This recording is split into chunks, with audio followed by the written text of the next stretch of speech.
God, family, and friends is the order of priorities. God, family, and friends is the order of priorities. When you're talking about what are you going to prioritize with your kids, here's it.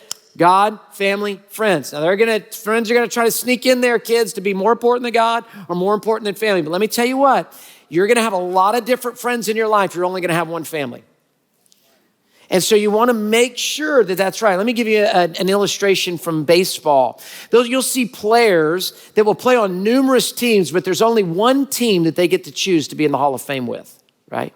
So if they have like a 10-year career with one team and then a couple 2-year spots with some other teams, they're going in at that point, as an Astro type of thing. They're going in as whatever the other team is that you want to throw in there. They're going to go in as that. That's your hometown team, is your Hall of Fame team, and that's to be your family. You're always a part of that. You're always a part of that.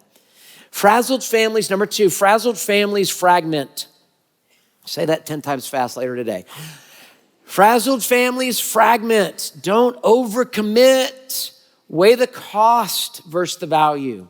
All of life is a return on investment back and forth, isn't it, dads? What's the cost? What's the value? I have a good friend.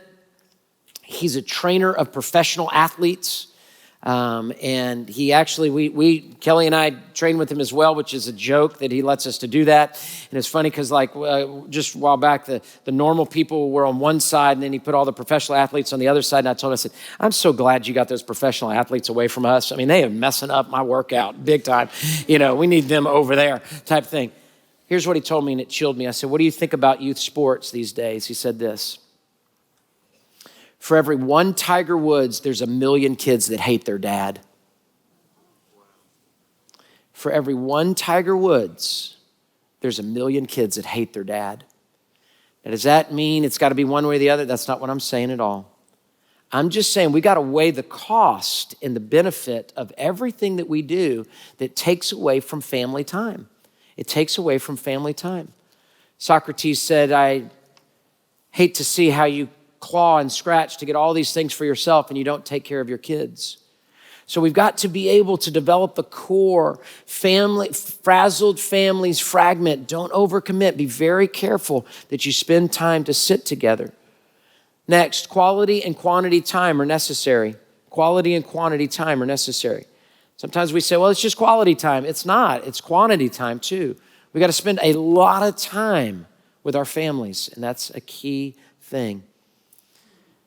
Next and last on this section, decrease distractions and increase conversation. That's what I'm trying to get at with this spending time together. Decrease distractions and increase conversation. Now, what if you're hearing this and you're like, oh my goodness, why didn't you tell me this like 20 years ago? Why didn't you tell me this 5 years ago?